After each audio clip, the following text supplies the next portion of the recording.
Hello, everyone. This is John Byrne with Poets and Quants.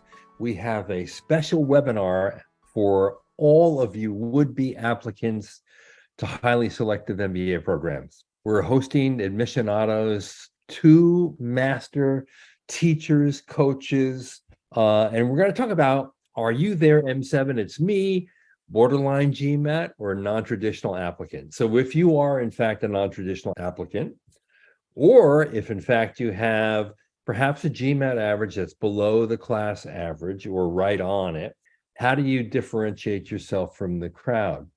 Well, we have two incredible consultants from Admissionado here to talk about that. John D.C. Miles and Doris Huang. Welcome. Thanks, John. Thank you. Appreciate it. So let's start first with non-traditional types. How would you define a non-traditional candidate for a highly selective MBA program? Yeah, so I guess I'll kick it off, John. I think I've always looked at this in terms of, when you look at how the admissions are screening you, and let's say it has to do with your goals, which are tied to your work experience. So the first thing might be someone who has few years of work experience, or maybe too much. I was 30 when I went back for full time. That's pushing it a little late. So I was sort of non-traditional. Then there's the score component. I had a 610, which was low for the schools I was looking at after 3 attempts. So those are the two of the kind of anchor ones. And then I'd look at sort of what does that experience entail? Were you not maybe a typical corporate path in your early to mid 20s, but something where you are truly non-traditional in terms of the work experience.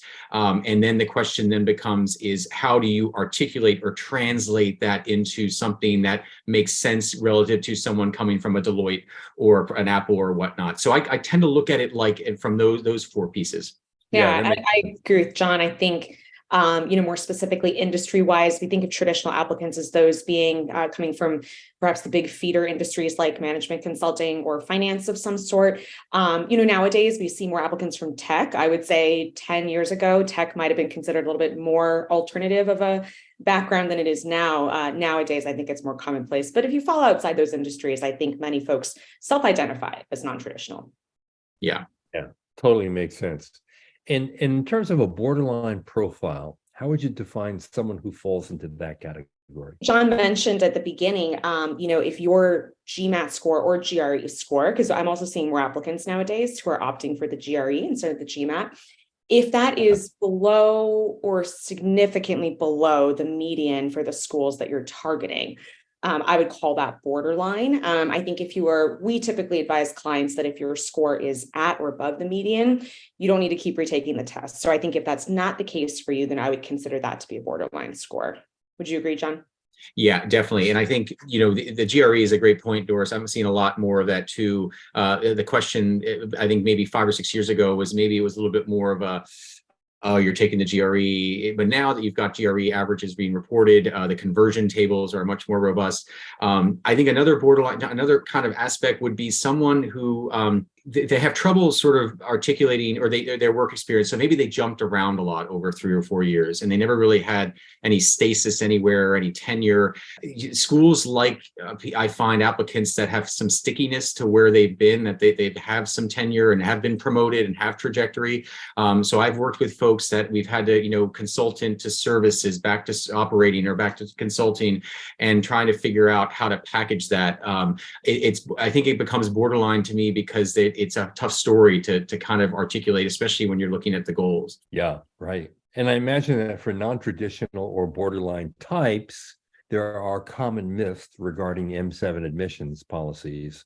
What would you identify as the most common myths that people in these categories, in fact, have?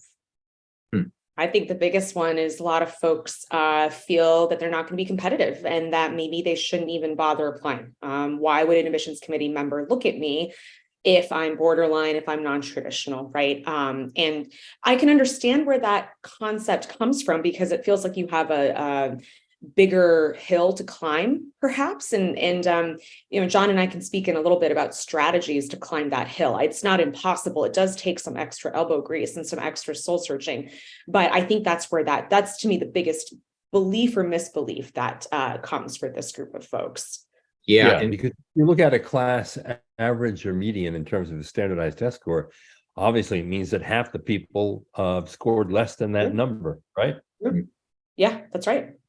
yeah, John, and the test score in particular, the average, I really tell people to be careful with reading too much into that, because I just having seen in terms of the statistics, people on way beyond it and not get in, and way below it relative and not and get in.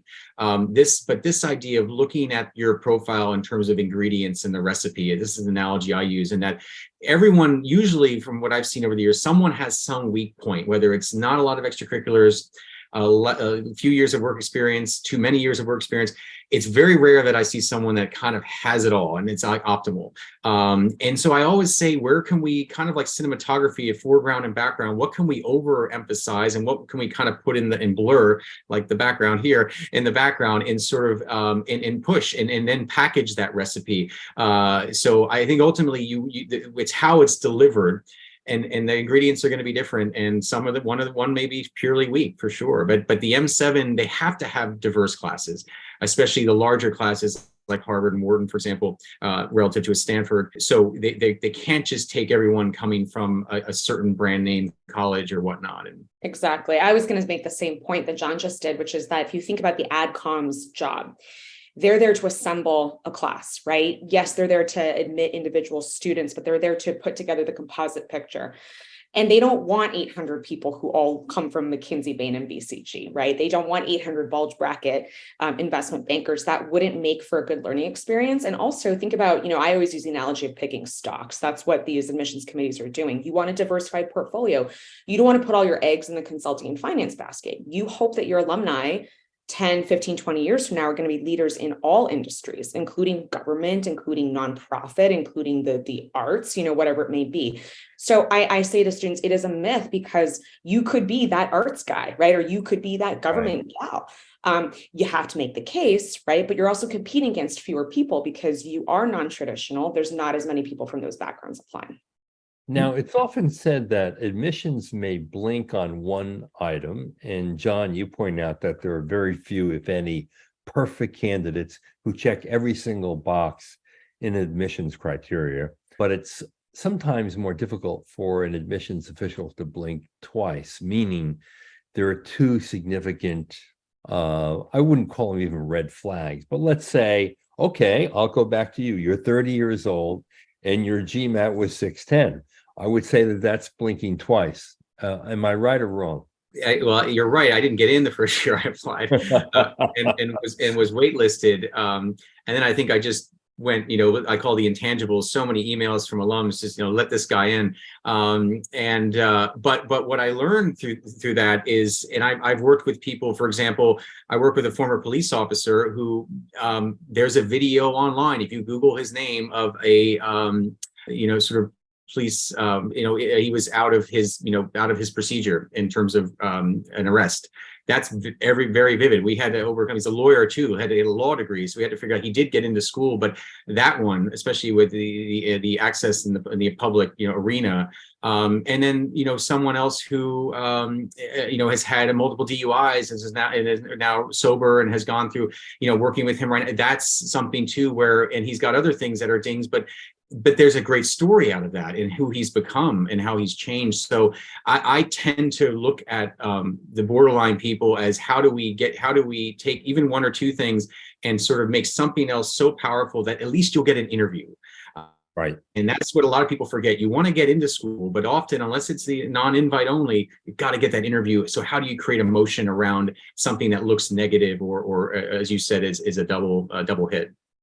Yeah. And I would think that some of these assumptions basically come from looking at a class profile. So while a school's class profile is helpful to some degree, and it shows the diversity of the class and what the averages or medians are on GPA and standardized test score and work experience and things like that. Yeah. It probably is very easy for someone to look at that and say, oh, wait a minute.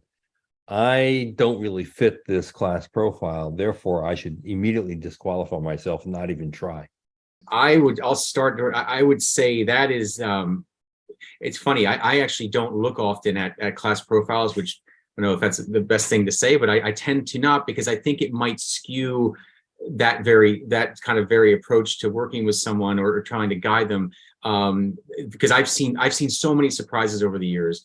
And so there's that absolute lens when you're speaking with someone, and then there's the relative lens. And I find that it changes year to year, John. That's the other thing I notice sometimes is classes will change, that it change. So it's almost like you never know each year what, based on placements, career placement the prior year.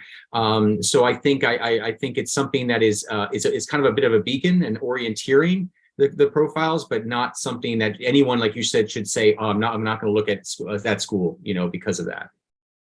I try to flip on its head the way that clients who might be non-traditional, borderline, look at what you just said, John, which is they look at the profile, they say, I don't see myself here. I say, well, rather than seeing that as a strike against your application, how do we turn it into an asset?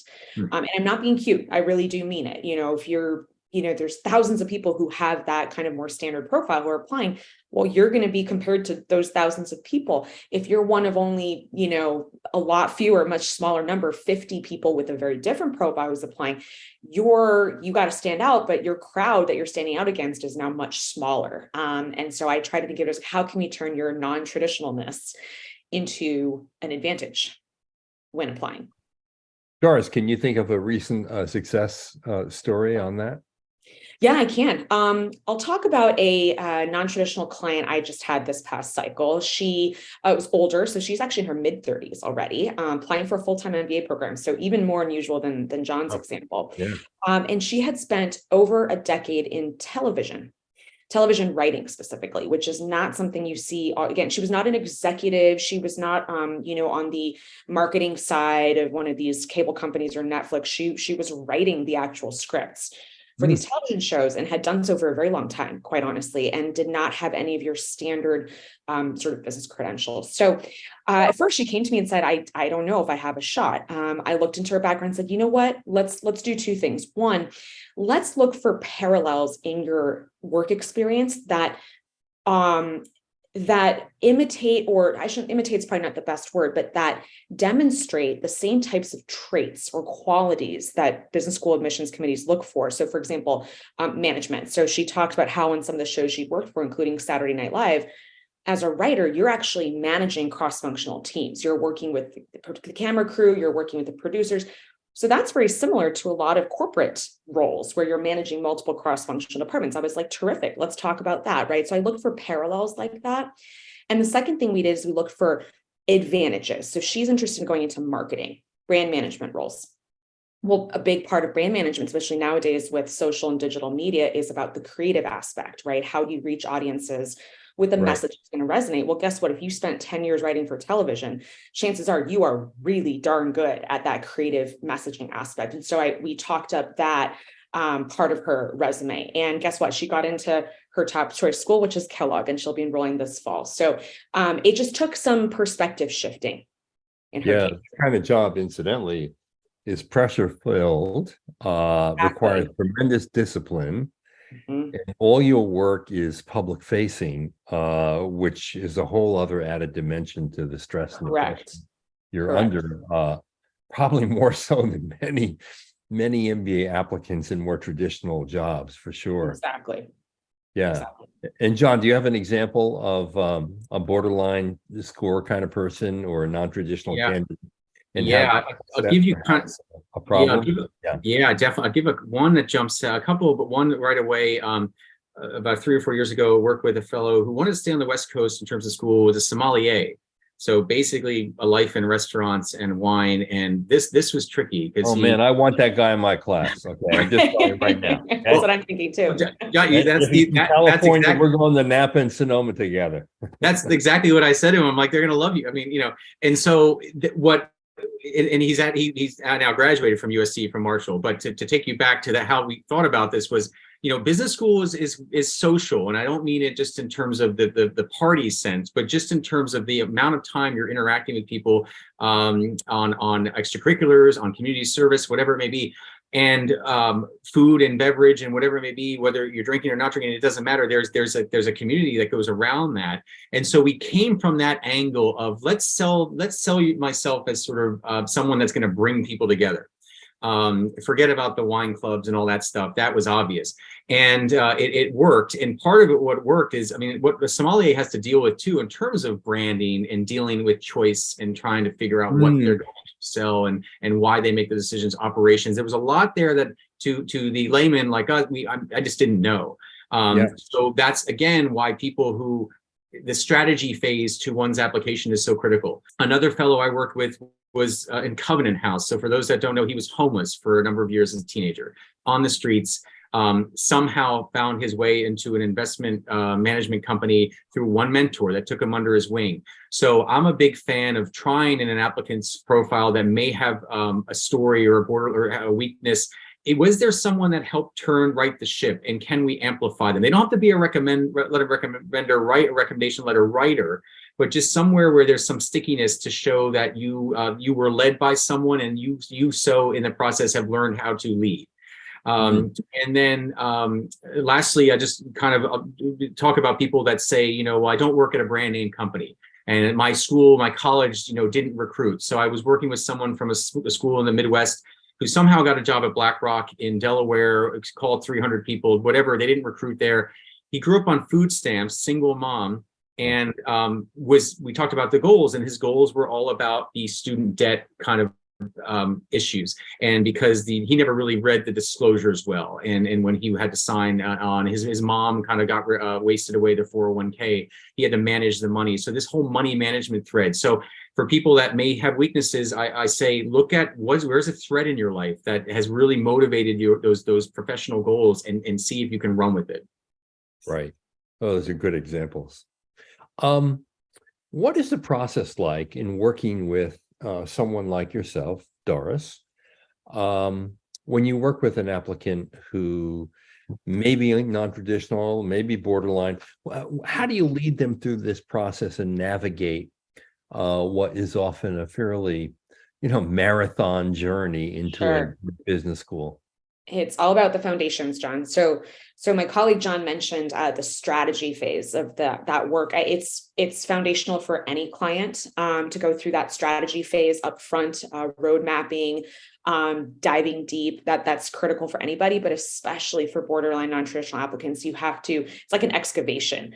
We're literally getting our shovels out, and we're digging real deep into that applicant's personal story, their professional story, their childhood. Even, John mentioned a couple examples of folks who have been homeless in their adolescence or were on food stamps. That's when they were kids, right? They're no longer in that situation now, but that is those are experiences that shape you for life, right, and shape your values. So what we always begin with at Admissionado is we call it just discovery phase, and there's a very extensive questionnaire that we put our clients through. Soul searching, truly. We ask some very, very pointed personal questions, and it's not to be nosy. It's because we're looking for these nuggets of stories, themes, right? So we begin there, and then we follow that up with a long, nowadays I often do it over video chat rather than just over the phone, a long conversation where it's kind of almost like an interview. And I'm really there, to do more research into these little nuggets that I think I found. And again, I'm kind of leading them through these questions, helping them also, not only am I taking notes for my purposes, but I'm also trying to get them to think about their own application in a different way than they might have, or their candidacy in a different way. So there's a lot of upfront work, and then we produce a number of documents come out of that eventually shape the essay writing in particular, because at the time that you're applying to business school, chances are you've taken the GMAT or the GRE. Your recommenders are who they are. Your resume is what it is. Those aren't really going to change at that point. It's the personal statements. That's where you have the most influence. And that's where these non-traditional applicants can really shine with their story. So there's a ton of work in that strategy phase that happens up front. And that's where we begin. Yeah. So it sounds in the beginning, it's all about introspection. And really hearing one's story in a very deep and telling way, so that you might be able to pick out a few nuggets that they otherwise would just forget about. Yeah. And oftentimes they even say to me, gosh, Doris, I didn't even realize like that was my life that I lived through, but having someone as a mirror, Yeah. to kind of reflect it back to me, it's made me realize there's connections there that I wouldn't have seen. It's almost like going to therapy sometimes, we're not therapists, but it's that, again, the mirror effect. Yeah. So you're also asking people to be incredibly intimate with their lives. And I wonder, Yeah. culturally, sometimes, Americans are so willing to share with strangers, but a lot of other cultures sort of shy away from sharing those kind of intimate details, don't you think? Yeah, I think that's a great point. And that's part of our job, what John and I do is to be, that's why it is a personalized client service that we offer. We don't do this in groups for that very reason, because we want to get to know our client and establish that trust, because we are asking them to reveal, and sometimes it's vulnerabilities or failures that they may not be that comfortable talking about, but sometimes those are the best stories eventually, especially if there's some kind of journey that failure took the client through and they, came out the other end stronger than before. We want to know about that. So yeah, there's a lot of trust building in the early phases for sure. Yeah.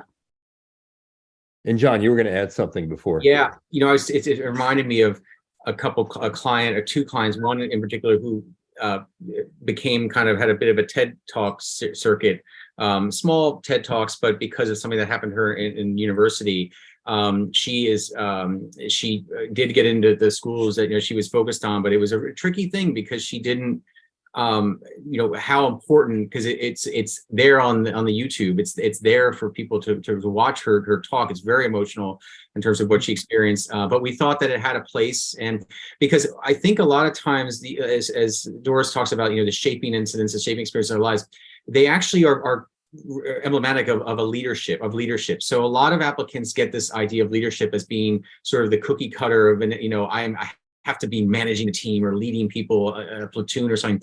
But the idea that she took leadership of this traumatic event and then did something of value with it and then gave it to the world, that's leadership. And I think of one other fellow in Taiwan who had a PhD in nanotech. So he basically works on, these touch screens and things that we're using in our day-to-day life.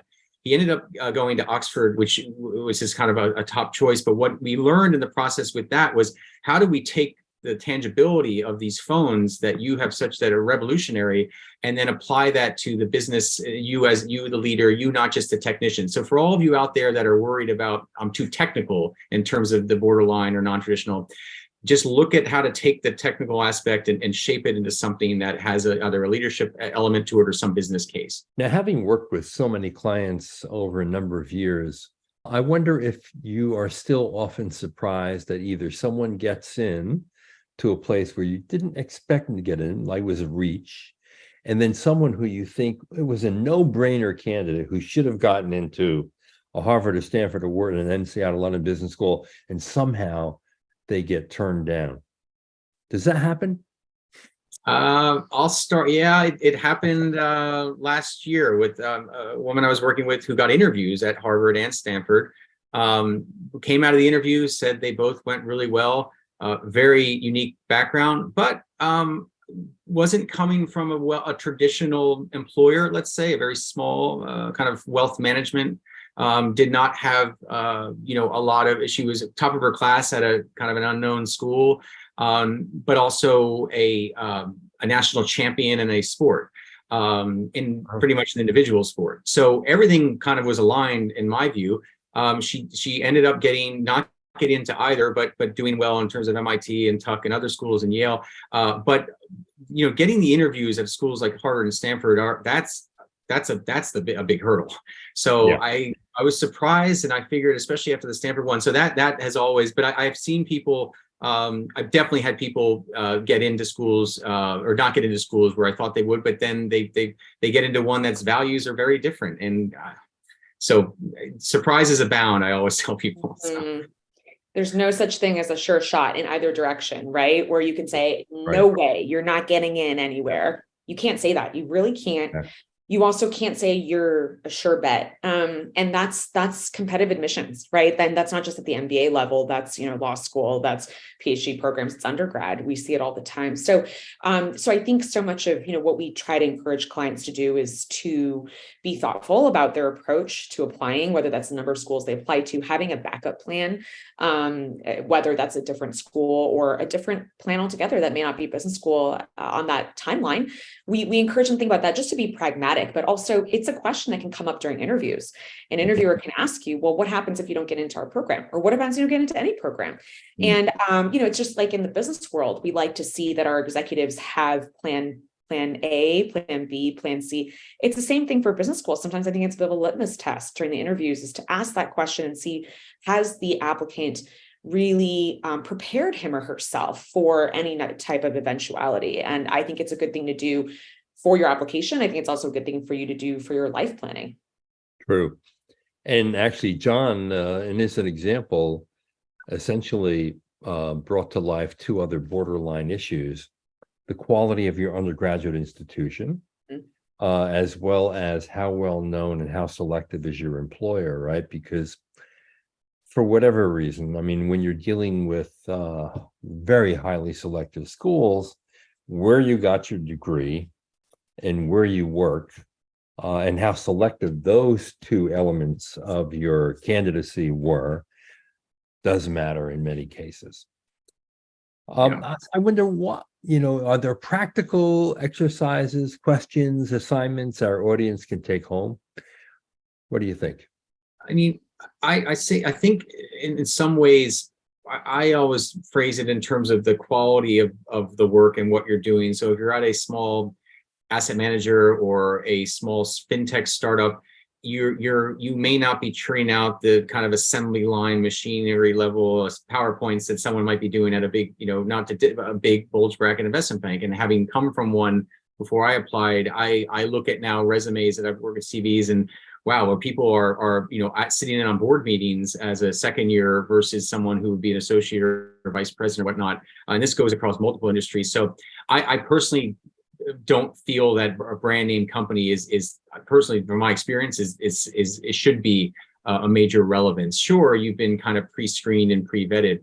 One thing you made me think of was the university, and I mean, a lot of the clients I've seen over the years are not coming from brand name universities, first of all, and also GPA. This is another issue I wanted to bring up, because I think a lot of people applying to M7s think I've got to have a 3.8 or a 3.9 or something like that. The truth is, over the years I've been doing this, I rarely see people above 3.6 or 3.5, which shocks people. Most people messed up in undergrad, either mental health issue, they took on too much, they had family death. We've seen it all. I started with a 2.5 and I ended with a 3.3, which, as everyone knows, trying to get to 3.3 is very challenging, but it was enough to kind of, okay, tons of people like that are getting into Kellogg and Tuck and whatnot. So for those out there that are so concerned about their GPA, I would really look at it, and no matter how far out you've been from college, look at what else you did in school. Maybe you had one or two blips, but you were the treasurer of your sorority fraternity. They love that stuff. Again, leadership. Yeah, true. I want to comment too, John. You asked about practical advice, which John and I do want to provide our listeners. But I wanted to mention too, undergrad institution and GPA. So I had a client a few years ago who came from a very small Midwestern college, also had a 3.4 GPA and a 570 GMAT. Those are not really marquee numbers, right? Now, what he had going in his favor is he did manage to get a job at a bulge bracket investment bank in New York City. And that was largely through his charisma. And it turns out he's actually from an African nation, had, grown up there, came to the US for his college education, and was involved in some really cool diversity and inclusion initiatives at this bank. He also was on the board of a nonprofit in New York City that helped lower recidivism rates for formerly incarcerated folks. And so he just all this really interesting stuff in his extracurricular and professional background that balanced out the fact that he had the low GMAT and the low GPA. Also, the fact that he managed to get a job at a bulge bracket bank meant that the bank was confident that his quantitative skills were where they needed to be. So the point I want to make here is, one, to inspire folks, like don't get discouraged by that.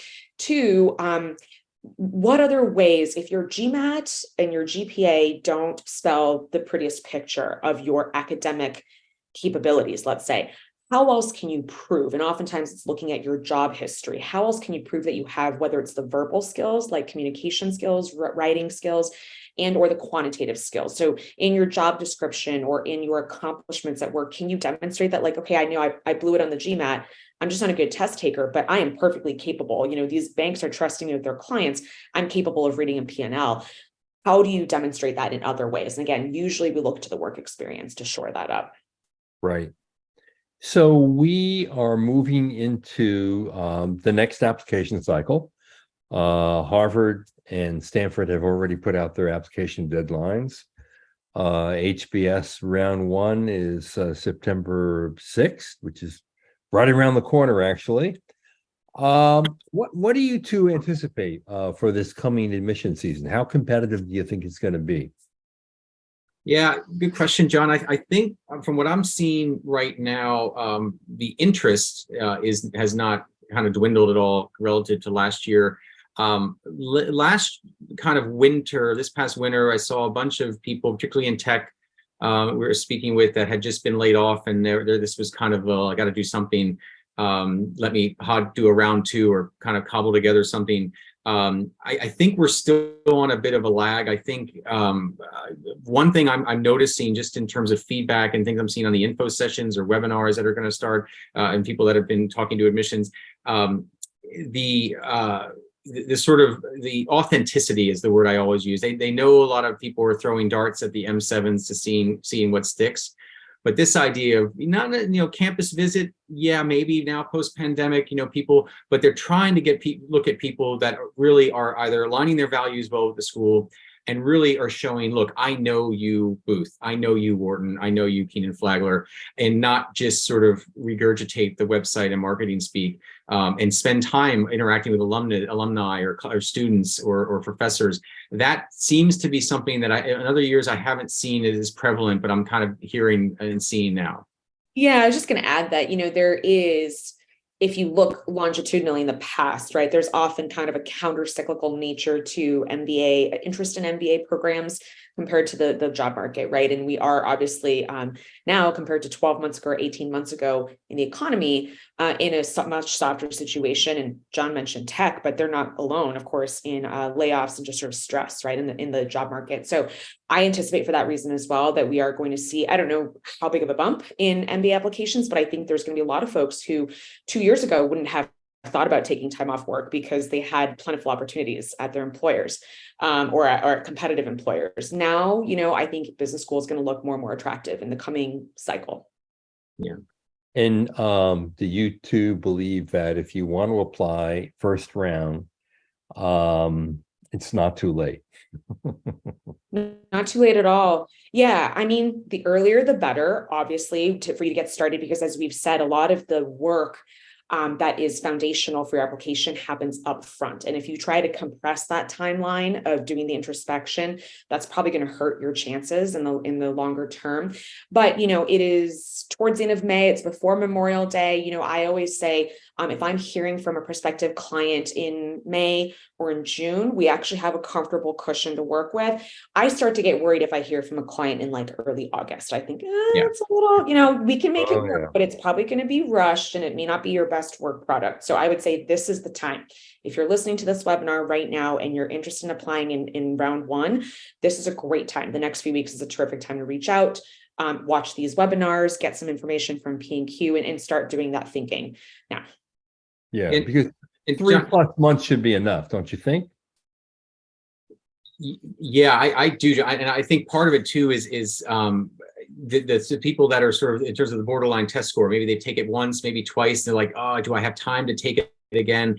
One thing I've always said to people, take it, even if you don't do better, give it another shot, because admissions committees can see, depending on what you report, they can see, oh, there's been, unless you were injured or something, there's 5 months since your last one and you didn't attempt it again. That, when you're borderline, like, show the effort. And sure, you may not increase the score, but maybe the quant goes up a little. So they'll look at, oh, the quant was higher on this attempt. So this idea of letting 3 or 4 months go by, you can still do the essays and the applications. But if you're any of you out there that are sort of struggling with the test score and should I take it again, give it a whirl. And again, it's not gonna, again, if this was like, as Doris said, if this was early August, I'd say, yeah, that's a lot. But something about attempts, I think sometimes can push the needle a bit. And this coming from, I took it 3 times, but I've worked with people that have taken it 6 to 8 times, which is a lot. But yeah, so. That's great. Now, if someone wants to work with Admissionado, what should they do? I guess the first thing is to, and I there are a lot of consultants out there. So, but we do offer a free consultation. So one thing you do is go onto our admissionado.com website and you'll get paired with someone like Doris, like myself, for 30 minutes and just to talk about whatever's on your mind. They're not sales calls, but they're really a time for you to sort of express where you are in the journey, what your concerns are, and to see if there's a fit with kind of how we do things. But that would be, and I think also if you're, really interested in kind of, looking at inward and realizing that if you are on the borderline, and you're not a typical pedigree M7 or whatever, however that is, as we've discussed, maybe defined, that there are other things that we hopefully can try to unlock to give it the best go. Doris, anything to add? I would say I agree with John. I think a lot of there's many consulting firms out there, right? And by the way, also there's people who don't use consultants. Like you don't need to. Sure. I think if you are non-traditional or borderline, it helps to have, again, somebody to be a sounding board and somebody who's gone through it before to give you that extra outside perspective. So I do think for those folks, there's an added value to working with a consultant if it's something you can, your budget allows for. But I agree with John, most of these firms will offer some version of a free consultation. Take it, right? Ask real questions that you have, get real advice. If they're not giving you real advice on that call, I'd be a little bit skeptical. John and I give real advice all the time. Like he said, they're not sales calls. They truly are consultations. But number 2, feel the vibe, right? Do you feel connection with your consultant? And sometimes it may not be with that individual consultant, but you really like what you hear about the firm. John and I and our Admissionado colleagues are all trained with the same approach. So even though our personalities are different, our backgrounds are different, we use the same toolkit. And get a feel for that on the calls that you do with these other firms and just see, like, in your gut, who do you think is going to have your back? Who is going to be your advocate and champion? And that's very important, both in terms of presenting your best, putting your best foot forward in the application, but also this person, you're going to be talking a heck of a lot to them for multiple weeks, if not months. And you want them to be in your corner. You want to feel like they're there to boost your morale and to give you that encouragement that you need on those late nights when it's midnight, you've worked the next morning, but you got to get this draft done for Kellogg or for Booth, right? You want someone who you're going to feel like, again, has your back. Yeah, so true. Just to add to Doris, one thing, John, I always see, and you see it a lot on forums, but the classic, what are my chances? Whether you're on the borderline and this idea of, trying to get a gauge. I would caution anyone listening who is engaging, consultations with any type of consultant to kind of get that thinking out of your head and don't ask it per se, because you might be straight up told, no, you should not apply to X school. That's just not an answer I think anyone can fairly give without going through who you are and where you've been, and hence, sort of the deep dive. I really think it is, because I've had people that have been told they're not going to get into a school, and then they ended up getting into that school, or they come to us after they've been rejected and they got in somewhere else. And so it's just something that we all want to sort of see, but this is one of those processes where, as we talked about earlier and John asked, the surprises are there. But it's a little presumptuous to sort of say, well, you're a fit for this school without on a 30-minute call. Yeah, that's great. Well, listen, Doris and John, thank you so much for all your advice and perspective on this. If you want to reach out, go to admissionado.com. Check the firm out. You can get a free consultation, hopefully from Doris or John, or maybe one of their colleagues for sure, and see if you feel there's fit there. Clearly, a lot of people need help, need a Sherpa to guide their journey into a highly selective business school. It is very competitive, and often it can be quite random because of the competition and the quality that is pretty self-selecting in all of these applicant pools at places like Tuck and Darden and Duke and all the M7, MIT, Harvard, Stanford, Wharton, Columbia, you know them all. You know Yeah. them all. I mean, if you're you know, just tipping your toes into these waters, it's really good to be able to talk to a Doris or John. So thanks again for joining us today. Thanks for Thank having you, us John. on. Appreciate Thanks it. so much. All Pleasure. right. If you have a borderline standardized test score, if you're a non-traditional candidate, if you're just a normal candidate and you know you're competing and swimming in the tide with a lot of like-minded, similar backgrounds people, getting help is not a bad deal. All right. This is John Byrne with Poets and Quants. You've been watching our webinar on Are You There, M7? It's me, borderline GMAT or non-traditional applicant with Admissionado. Thanks for watching.